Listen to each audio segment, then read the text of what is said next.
either Mr. Wale or Mr. Patrick, Pastor Wale or Mr. Patrick can answer the question. Go ahead. And if it's for Mr. Joy, Pastor Joy too, Pastor Joy can go for it. Right. Thank you, Mr. Weedy. So I actually had a question for Pastor Joy, because as a student, I'm almost out of school. So I was wondering, after getting out of school, how would I balance my work-life balance in order to start saving money for a house? The question does not have a definite answer. It will be determined by so many factors. Have you found the job? How much are you earning? And what does the job require? Do you need to do extra training in order for you to even be stabilized in your job? If those answers tend towards being positive, in the first 1 year of you working, you already have an idea of how much comes in, how much your expenses are in terms of fixed and running. You are able to know how to cut down on your expenses. Then the 13th month, which will be the first month into the next year, you can start saving, because at this point, you have an idea of how much you can save.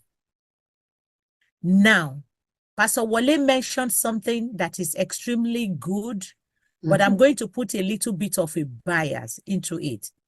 When you fill your W-4 and your Maryland paperwork and you claim 0 in everything, the way that you will be taxed as a married person with 4 dependents will completely be different from the way that you will be taxed as a single. You will find out that you may be paying taxes of about 25% of your income, which makes it challenging for you to even get any money back from the IRS. Yet you are earning the same amount of money. So savings gives you 1 year to study yourself to start with. And then you can determine how you will. Then budget is also extremely good for everybody. If you don't know how to use Excel spreadsheets, learn Excel spreadsheet for the purpose of keeping your budget. And then make sure that you go back and look at that budget. Is this working for me? Is it not working for me? So when should you start saving? Maybe 1 year after. Again, it depends on if you're still getting support from home, if you're still living with your parents. You know, so many things come to play. But at least on the 13th month, you should be able to know where you are. And then again, that will help you to tell your spouse if you're going to be celebrating your wedding in Hawaii or you're going to keep it local. Well, let me say something right there, Pastor John, don't go. So are you saying Pastor Wale be able to do that, claim 0 on federal because he's married? No, everybody can claim 0, which is advisable. So this is the deal. No, for the singles. Can singles do the same thing? They can do the same thing. So this is the deal, because I'm a seasoned tax preparer. Okay.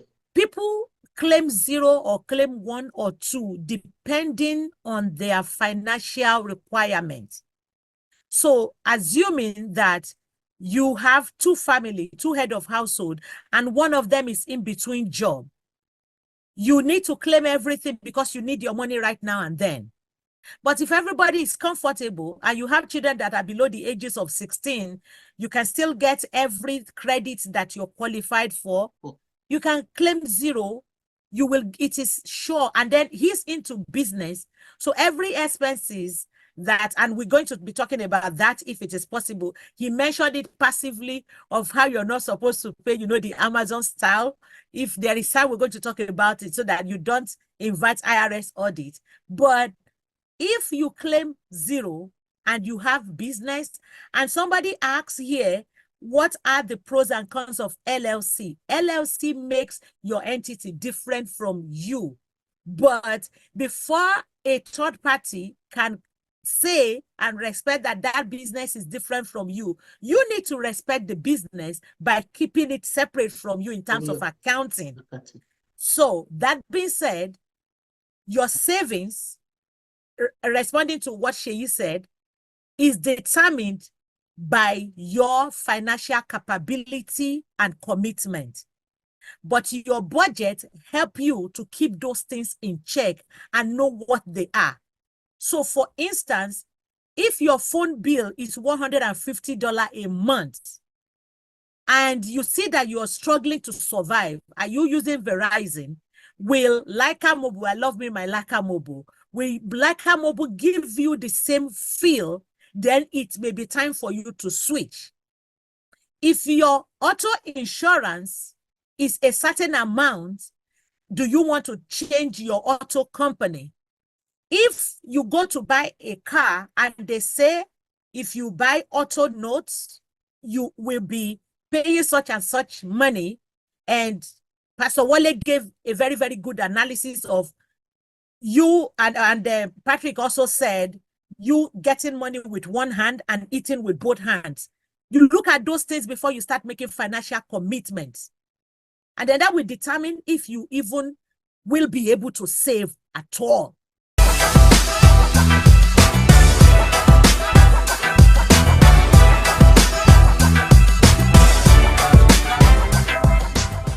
Go ahead, Shane. Okay, so one of the other questions I had, it has to do with what Pastor Wale put in the chat.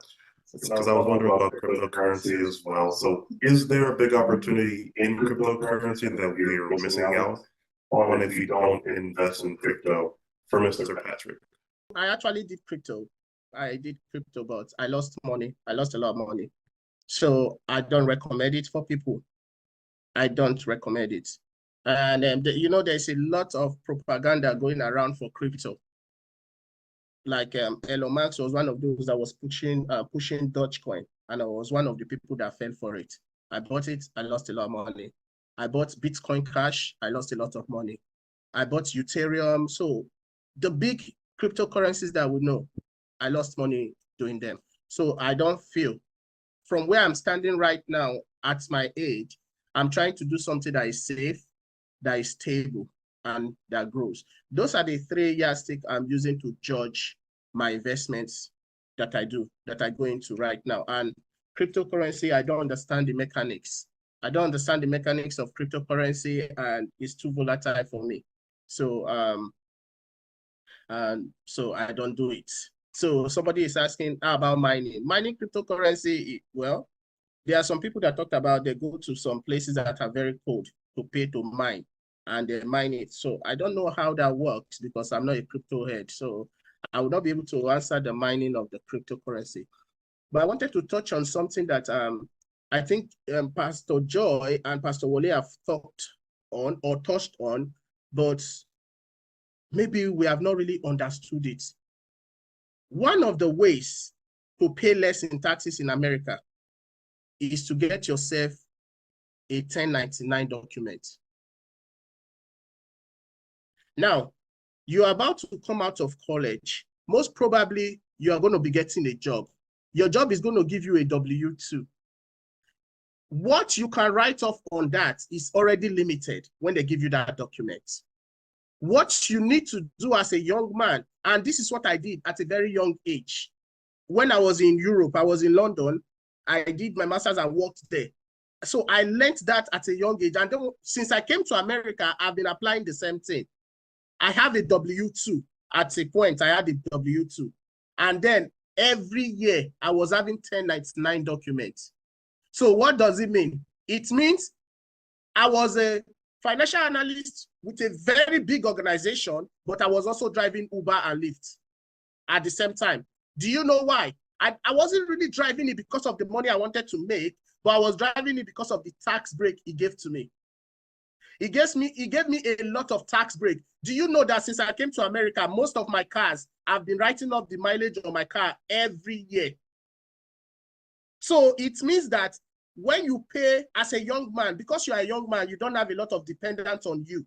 When you pay all those money to the IRS with your W-2, you will now use your 1099 to put in there. You write mileage on your car, you write your phone bills, your internet, the food you eat, everything, you write it off, and then IRS gives you money back.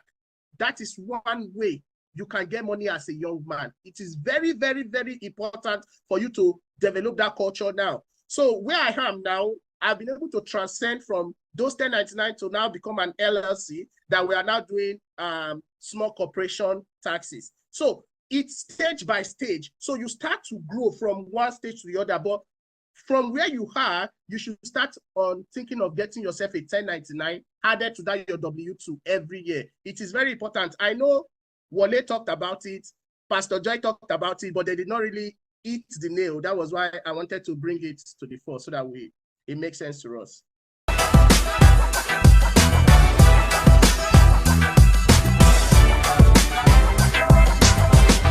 I have a question for the retirement. So I want to, because I think there's interest here. So how do you pay $0 in federal taxes? Therefore, thank you, Pastor Joy, for that.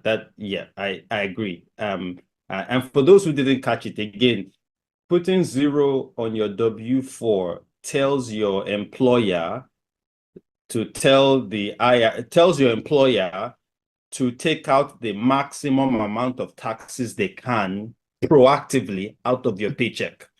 Then later, when you file your taxes, you settle your case with the government. Hey, you took too much taxes. I need some of that money back. That's basically what you do. And that's how you use the government as a savings account. So they'll take that money and you don't even see it.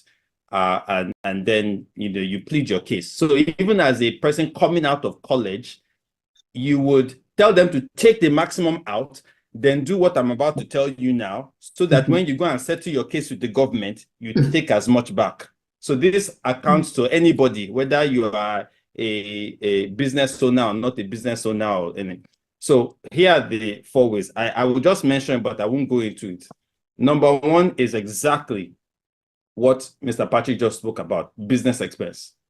Exactly. There are many flavors of it, 1099 and many other business expense. Whether you own, if you're a vlogger, if you're a YouTuber, that's a business. You better go and open an LLC. Anyway, business expense. Very, very, very, especially LLC, which ultimately still flows to you, but it just protects you. But the bottom line still flows to, I don't know how else to say it, but it still flows to you. So business expense is number 1. That's actually not my favorite. My favorite is charitable contributions. Listen to me. I go to any church, I give $10. The moment I give that $10, you catch me on my phone. I'll just note it there. Something community church, $10. We are going to Redeem Convention in Dallas. My airline ticket, I'm putting it on my phone. Delta flight tickets to Dallas, I put it, is a charitable contribution because I'm a minister in Redeem. Am I going for myself? I'm going for the church. I put it there. That charitable contribution, dollar for dollar, is reducing my tax liability. Charitable, that's why all the people that say they are philanthropists, now lie, is a tax strategy. And nobody out there talking about their tax is a lie. 100%. Nobody is it. I'm a philanthropist is a lie. Yeah, that's my favorite.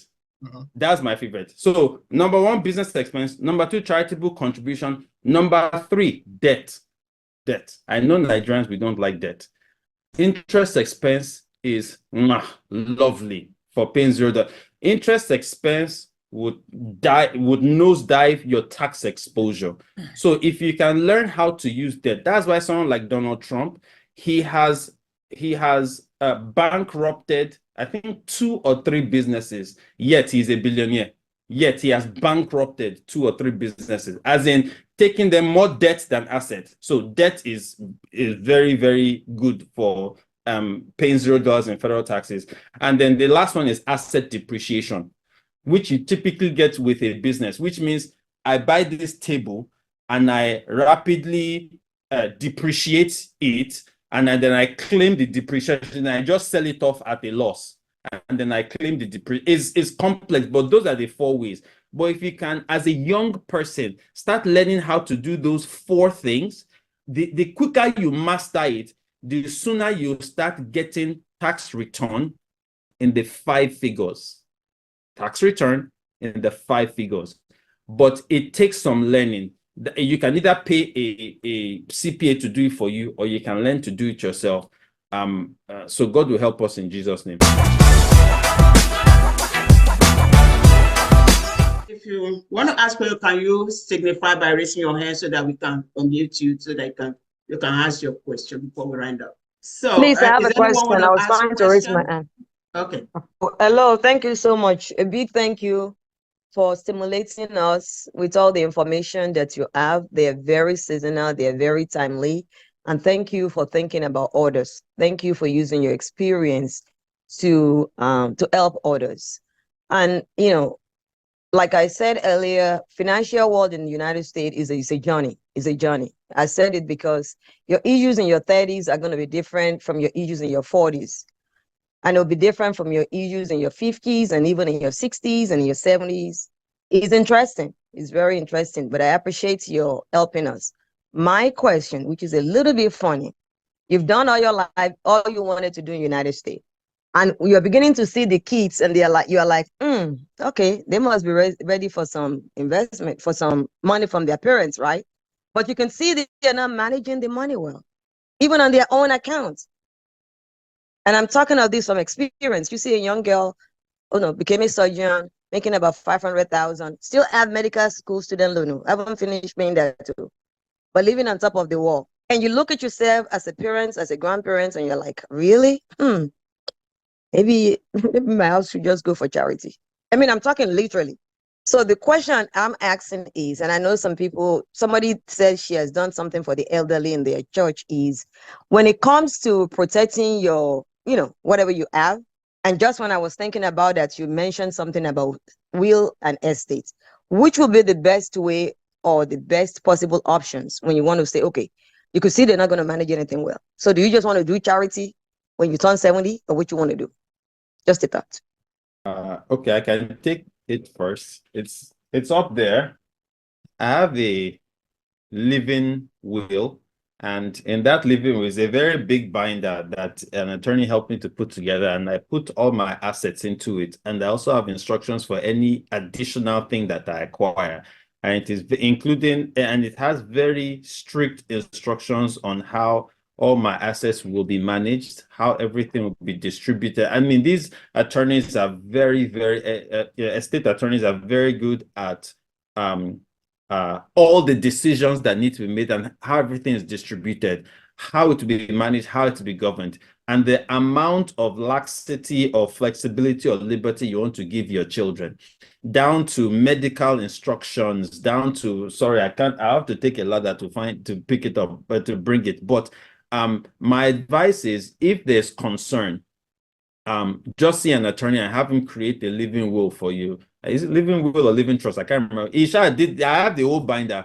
I don't pay as much attention to it as much as I pay to the one that has my real estate holdings in it.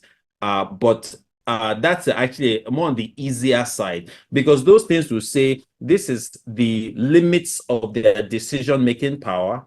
And for them to make a decision, it has to be approved by this person, by that person. These are the time limits they can do. Like you can carve those things in, and then you can also, I mean, those are pretty easy to do. I'll say, see somebody, I think to do my own, I mean, I think I paid less than like 9,000 to do mine. And mine was pretty comprehensive. And I picked a really good lawyer. So I don't think you pay that much for it.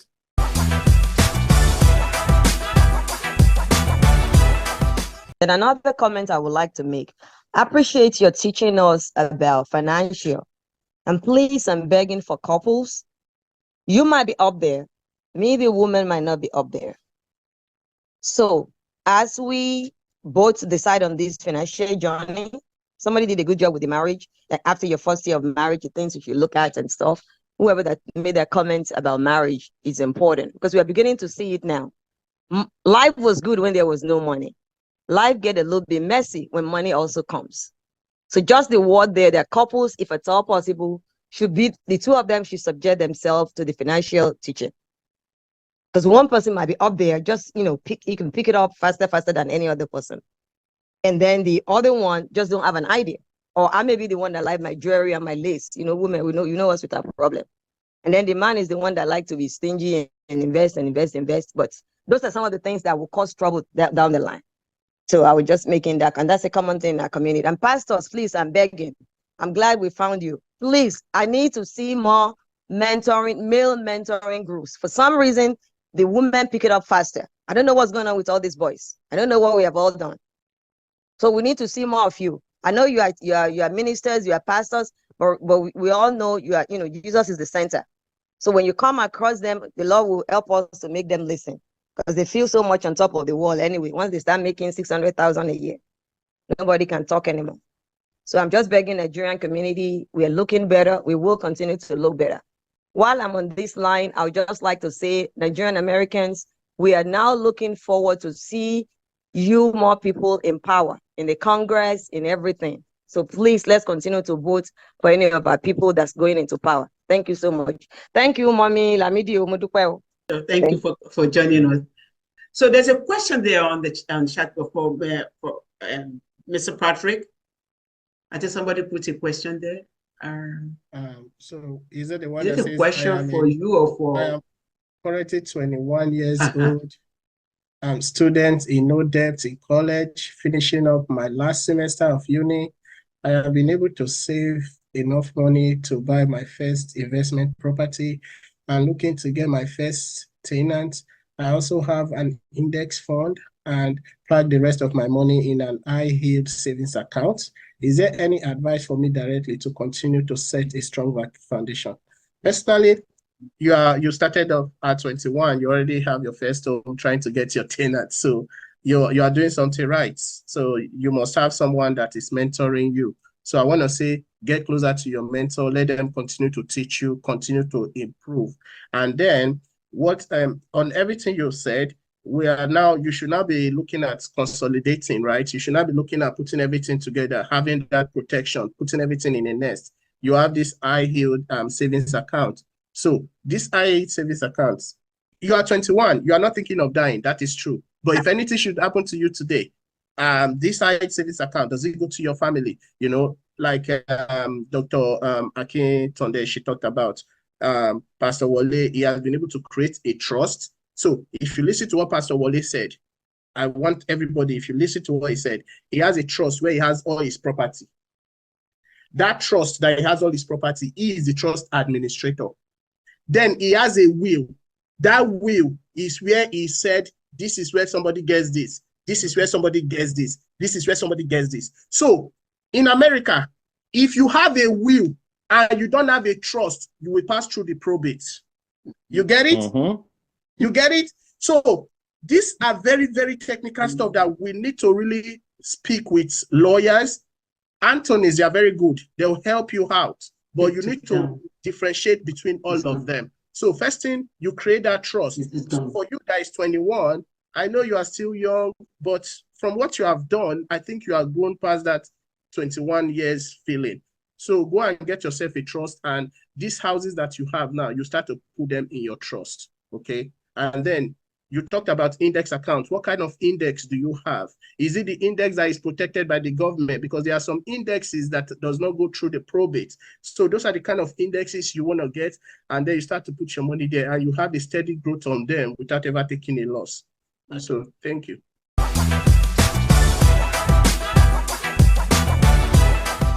So there's a question there on the chat before. Quickly, I just want to give two advice to this person, to the iPhone person. The first thing is house hack as long as you can. House hack basically, and I don't know what your situation is. House hack means I buy a house, somebody lives in one of the units, I live in the other unit, and then I move out into another 2 units, and I always live with a co-tenant. I house hacked as long as I could, even with my children, until I bought a house where I was by myself. The moment you buy a house where you're by yourself, it becomes a bit more difficult to buy an investment house. But as long as you live in that house, it's easier to buy an investment house because the down payment requirement, Pastor Joy can talk about this, is very favorable, as low as 3.5% for, I'm losing my FHA, for FHA. So house hack as long as you can. The moment you live in your own house by yourself, it's going to be very difficult to get very favorable down payment rates. So house hack as long as you have. The second advice I can give you, since you're just coming out of college, never lose your entrepreneurial bone. from the very beginning. Don't get used to 9-to-5 corporate job. Have your job, but always have something on your side, because if you can learn to have a job, a corporate job, and a side business, you learn to be entrepreneurial, you learn to be multifaceted, you learn to always have two things. As you start to grow that, that's how people become really, really dynamic. So I don't know if you have an interest, you already look like you're already in a good start.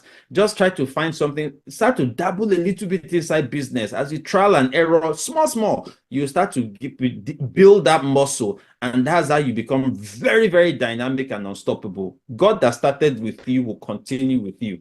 That's my prayer for you. Thank you, Pastor. Anyone in the platform that want to ask question, either real estate or finance? So, okay. She said, thank you, sir. Hello, mommy. I just have a comment, ma'am. Yes. Yeah. Please, I'm very sorry. I keep coming back. Finance No, is that's one of my fine. pet peeves. That's fine. Okay. We're just trying to So wrap. the other thing I was going to say also is I know all of us like to start off with their 401k, which is good. Once you get to your financial level, I'll say like 5 or 6 years, if you can, and I'm just saying this, I'm talking from experience. If you can pull out of that 401k and put the money down for a property, is up to you. Because the day you realize how much they're using your 401k to make money, it will insult your financial knowledge. Yes. This was what I did in 1997, and it was a risk. Everybody thought I was stupid, and I said, look, I'm going for this. I was lucky to work on the bank after leaving high school in Nigeria. So that's where my financial knowledge came from. Then coming to America, it was something I said, okay, let me just, tap more into it. And I read a lot of Robert Kiyosaki's book in the 90s. So that's where all my financial thing. And for those of you, when you start buying properties, you'll get tired of having one everywhere. So even if you see apartments, and please, I'm begging, I know I'm talking too much. Even if you see apartments, if you see 4 units, it's not commercial. Because once it's more than 4 units, they start getting into the commercial role. But you might be lucky if you see apartments, give it a shot. All these 4 units in one place, it will just make you not to invest for the next 5 years because you have money tied down in a solid place. And just learn all the game along the line. It will be nice, it will be rosy, you have your difficulty. After a while, you get used to your tenants. After a while, you know them. And everything Section 8 is asking for, go for the training too. Know it. And after a while, you get comfortable with it. But I'm begging all of us, because I'm beginning to see it a lot. Once husband or wife get comfortable with too much money, then divorce comes in. So we need to try to still put that God in the picture, regardless. And what usually happens is, you have the knowledge, I don't have the knowledge. And when you were going up there with the knowledge, I was left behind. So I'm begging young couples, please carry your wife along, let her take classes, force her to see things the way she sees it. No, still let her do her lace and jewelry if that's what she wants to do, but still let her see where finance is. Thank you so much, sir. And thank you, mommy, for the presentation.